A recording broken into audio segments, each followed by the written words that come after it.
Road crews were busy in Washington County when the snow started to fall there. As Bob Allen reports, people there are stocking up on food and salt supplies. A lot of people are hoping this will be the last major storm of the winter.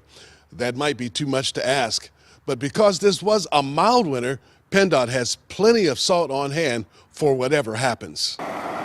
60 PennDOT trucks are out making the rounds, getting a head start on icing issues along 2,000 square miles of Washington County roads. We are already starting on pre-treating our bridge decks, turns, and elevated areas. Our priorities will always be the interstates first and our main routes like 19, A37, and then we'll start moving back to our rural roads. If the roads freeze after the storm, Malik says they'll use an anti-skid material mixed with salt.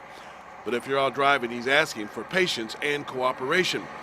As the storm moves into Washington County, a last-minute run on salt supplies empty the shelves at Keystone Hardware in Cannonsburg. We sold out, and I guess we were kind of happy about it last week, but now I guess we're in a pickle. No salt, disappointed. So, go to find somewhere else. Go somewhere else. You got to keep looking. Some people are welcoming a snowstorm in early March. In like a lion and out like a lamb. I love this. I hope we get 8 inches today. Others are stocking up on food and supplies, planning to wait it out. Getting ready for the storm. Yep. I'm going to sit home right there and take it easy. You know, enjoy a little bit of television, watch some basketball.